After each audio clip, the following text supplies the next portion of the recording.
Standard visualization practices often construct an invisible biological barrier that keeps your most desired goals entirely out of reach.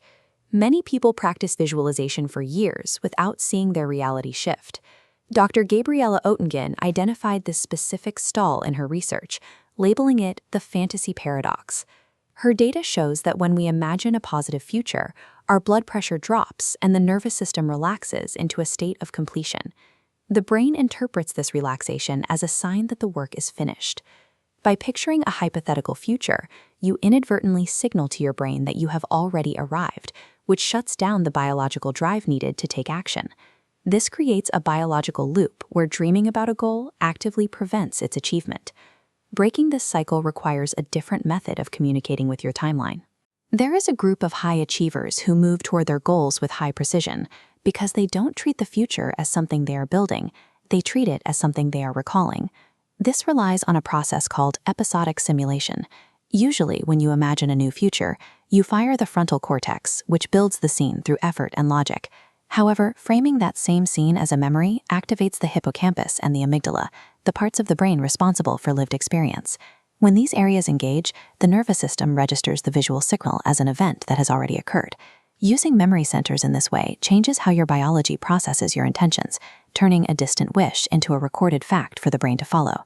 The power of this mental shift is most visible in survival situations, such as the 1940 bombing of London. During a dinner at 10 Downing Street, Winston Churchill suddenly stood up and ordered his staff into the basement air raid shelter. Moments later, a bomb destroyed the kitchen they had just vacated. In a letter to his wife, Clementine, Churchill later wrote that he remembered in advance the kitchen was about to be destroyed. He described walking into the room not with a hunch, but as if he were reviewing an event that had already happened. Psychiatrist Viktor Frankl described a similar internal experience while surviving the concentration camps. Frankl didn't focus on the hope of being released. He actively remembered himself standing in a warm, brightly lit lecture hall, delivering a talk on the psychology of survival to a future audience. Both men moved through high-stakes uncertainty by anchoring their consciousness in a future they treated as an established record.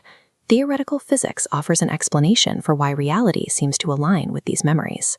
Albert Einstein proposed that the distinction between past, present, and future is an illusion. This is the block universe model. In this framework, every moment you will ever experience already exists within a four-dimensional structure.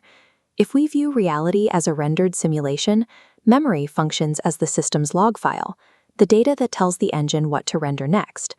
By treating a future event as a memory, you are essentially updating that log file. The system reads the new data and reconfigures your current path to align with the recorded outcome. You aren't creating a new future from nothing. You are using your memory centers to select a specific reality that already exists within the block.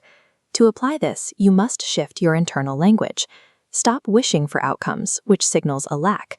Start remembering them, which signals presence.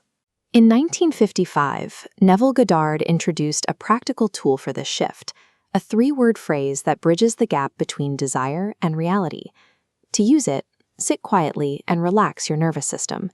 Once you are in a calm state, speak your objective in the first-person past tense. Instead of saying, "I want a new home," say, "I remember when I first walked through the door of my home."